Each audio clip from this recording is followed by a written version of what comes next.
오늘 우리에게 주신 하나님의 말씀은 예레미야 51장 41절부터 53절의 말씀입니다. 구약성경 1138쪽입니다. 예레미야 51장 41절부터 53절의 말씀을 드라마 바이블로 낭독합니다. 보다 세상이 함락되었도다. 온 세상에 칭찬받는 성읍이 빼앗겼도다. 슬프다. 바벨론이 나라들 가운데 황폐하였도다. 바다가 바벨론에 넘치며 그 노도 소리가 그 땅을 뒤덮었도다. 그 성읍들은 황폐하여 마른 땅과 사막과 사람이 살지 않는 땅이 되었으니 그리로 지나가는 사람이 없도다. 내가 배를 바벨론에서 벌하고 그가 삼킨 것을 그의 입에서 끌어내리니 민족들이 다시는 그에게로 몰려가지 아니하겠고 바빌론 성벽은 무너졌도다. 나의 백성아, 너희는 그 중에서 나와 각기 여호와의 진노를 피하라. 너희 마음을 나약하게 말며 이 땅에서 들리는 소문으로 말미암아 두려워하지 말라. 소문은 이 해에도 있겠고 저 해에도 있으리라. 그 땅에는 강포함이 있어 다스리는 자가 다스리는 자를 서로 치리라. 그러므로 보라, 날이 이르리니 내가 바벨론의 우상들을 벌할 것이라.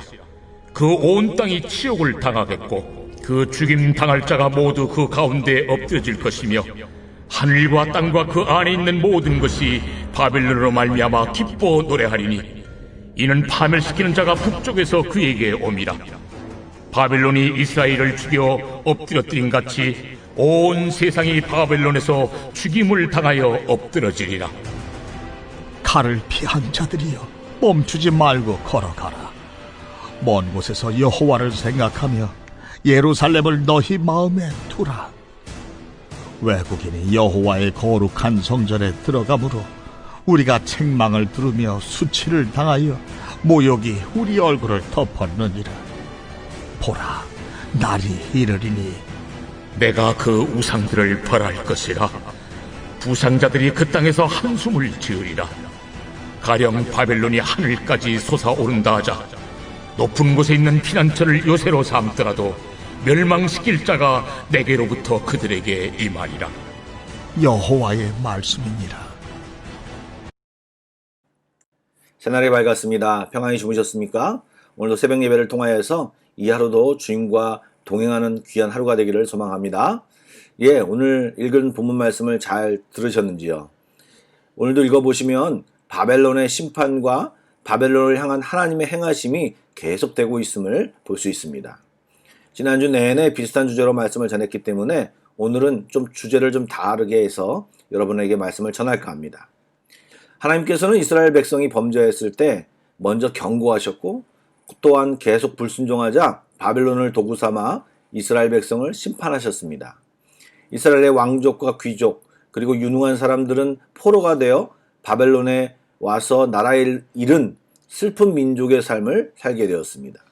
그 가운데서도 하나님의 은혜가 있어서요, 에스더서를 보면 이방 땅에서 이스라엘 백성들은 하나님의 구원과 인도하심을 경험할 수 있었습니다. 일찍이 하나님께서는 선지자를 통해서 이제 때가 되면, 정확히 말하면 70년이 지나면 다시 예루살렘으로 돌아오게 될 것이다 라고 예언을 받았습니다.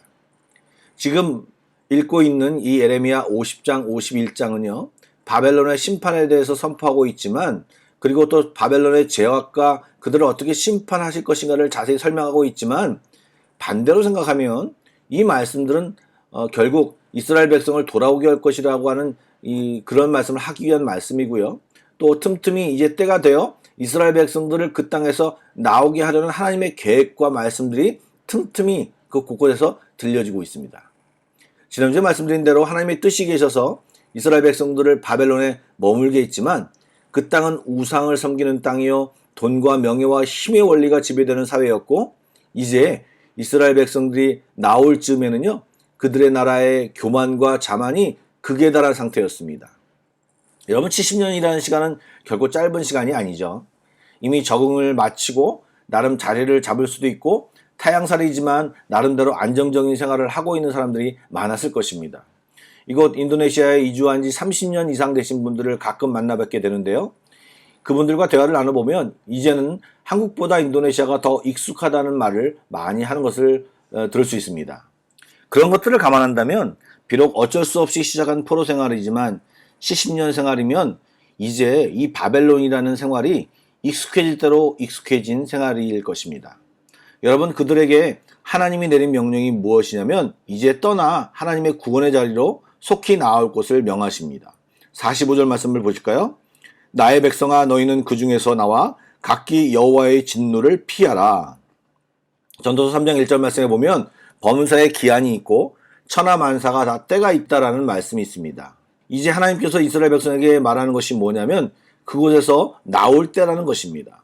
특별히 이제 바벨론의 죄악을 물을 것이고 그 땅은 이제 진노의 땅, 파멸의 땅이 될 터인데 그 땅에 계속 머물기를 고집한다면 바벨론과 함께 진노의 심판을 당할 수밖에 없음을 말씀하신 것입니다. 하나님이 허락하신 자리여도 시간이 지나면 떠나야 할 자리가 될 수도 있습니다. 더욱이 단순히 떠나는 것이 아니라 그 자리가 죄악의 자리, 심판의 자리가 되어버렸다면 당연히 우리는 구원의 자리로 불경건한 자로부터 구별되어 거룩한 길로 가는 것이 맞는 것입니다. 또한 성도는 자리가 좋고 나쁨에 상관없이 하나님의 말씀을 따라 하나님이 이끄시는 길로 가는 것이 순종이요 하나님이 기뻐하시는 삶입니다. 그리고 그것이 결과적으로 항상 성도들에게 유익한 길임을 우리가 알지 않습니까? 먼저 이런 메시지를 요즘 듣고 계시지 않는지요? 요즘 내가 자주 머무는 곳이 하나님이 기뻐하시지 않는 자리여서 하나님이 계속 떠날 것을, 벗어날 것을 말씀하고 계시지는 않는지요? 혹시 우리가 가진 어떤 생각, 계획, 감정, 선택을 하지 말라고 사인을 주시는데 계속 버티고 계시지는 않는지요? 말씀을 잘 읽어보면 이런 적용을 잘 할 필요가 있음을 느낍니다. 하나님이 떠나라고 하시면 아무리 익숙하고 아쉬워도 떠나는 것이 성도입니다. 우리는 음성을 잘 들어야 할 것입니다. 또 한 가지 체크할 것이 있습니다. 우리들이 있는 곳이 하나님이 보내신 곳입니까? 이곳에서, 여러분 계신 곳에서 주의 음성을 듣고 계십니까? 여전히 하나님의 메시지를 잘 듣고 살고 계십니까? 사실 이것은 수시로 날마다 점검해야 할 것입니다. 이것이 경건한 그리스도인의 척도인 것입니다. 계속해서 유사한 메시지가 이어집니다. 오늘 본문 말씀을 계속 살펴보면 일단 그 바벨론의 자리를 떠나라고도 말씀하시지만 이제 그 갈 곳이 어디냐면 바로 예루살렘입니다. 50절 말씀을 보면 칼을 피한 자들이여 멈추지 말고 걸어가라. 먼 곳에서 여호와를 생각하며 예루살렘을 너희 마음에 두라 라고 명령하십니다. 유다에서 바벨론으로 끌려갈 때도 사실은 역사적인 상황이었다고 하지만 하나님의 명령이었습니다. 바벨론은 자기들의 힘이라고 생각하지만 이미 선포된 생생한 하나님의 뜻이었습니다. 이제 그 땅에 70년을 살다가 이제 다시 하나님께서 돌아오게 할 것이라는 이미 약속하신 말씀을 받아놓은 상태입니다. 참 신기한 것은 예루살렘을 떠나 바벨론으로 갈 때도 하나님의 메시지를 받지 못하고 올바로 분별하지 못한 사람들은 곤역을 치루어야 했습니다. 대표적인 사람이 누구입니까? 시드기야 왕입니다. 끝까지 엉뚱한 행동과 불순종을 했던 시드기야 왕은 두 눈이 뽑혀 바벨론에 끌려가 죽었습니다. 잘 생각해보면 나라가 멸정할 때부터 바벨론에게 항복하라는 메시지를 들었죠. 그때 순종했다면 사실 역사는 어떻게 바뀌었을지 모릅니다. 그런데 불순종하고 바벨론에게 항복하기를 거절했습니다. 명분은 많았죠. 어떻게 하나님의 나라가 이방 민족에게 항복할 수 있느냐? 수많은 거짓 선자들이 예언했습니다. 하나님이 주신 메시지가 아닌 거짓 메시지의 흐름은 가지 말라는 것이었습니다. 결국 패망이라고 하는 강제 조치가 있었고 결국 하나님의 말씀대로 되었고 자기의 의지대로 불순종했던 타의에 의해 결과적으로 불순종한 사람이든 백성들은 힘들고 비참한 상황 속에 처하게 되었습니다. 그런데 70년이 지난 뒤에 똑같은 상황이 벌어졌습니다. 하나님의 메시지는 바벨론을 떠나 예루살렘 하나님의 나라에 마음을 두고 이제 그곳으로 가라는 것입니다. 아직 51장 상황에서는 메시지만 선포되고 있는 상황입니다. 그런데 똑같이 그 메시지를 제대로 못 듣고 들어도 순종하기 힘든 상황이 또 그들 앞에 있는 것입니다. 무엇입니까? 익숙함입니다. 이미 죄악의 방식 또 화려함과 풍요로움에 취해 하나님의 메시지에 쉽게 순종하지 못하게 되어 있는 상태입니다. 바벨론은 성경에서 세상을 상징하는 나라입니다. 계시록에도 사탄과 연결된 나라이기도 합니다. 죄의 결과로 우리가 이곳에 살면서 하나님이 다시 예루살렘으로 하나님의 성전이 있는 곳으로 하나님의 품을 상징하는 곳이기도 합니다. 그곳으로 가라고 하는 그 말씀, 너무 쉽게 믿음으로 은혜로 돌아갈 길을 얻었음에도 불구하고 익숙함 때문에 현재 누리고 있는 것 때문에 하나님의 품이 이제는 선뜻 기꺼이 가려는 마음이 무너지고 주저하는 사람들이 있다는 것입니다. 요즘도 마찬가지입니다, 여러분. 사랑하는 성도 여러분, 부르심에 응답해야 우리는 살 수 있습니다. 성도는 죄악된 세상에 살지만 천국 시민이지 않습니까?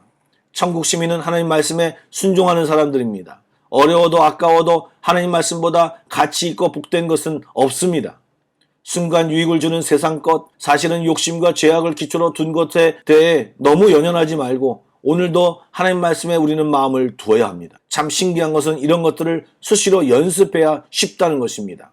처음 하거나 안 하다가 결단하면 어렵고 쉽지 않습니다. 롯의 부인처럼 뒤를 돌아보게 될 것입니다. 삶 속에서 수시로 하나님이 말씀하시는 세미한 음성을 듣고 순종하는 연습을 애써야 될 것입니다.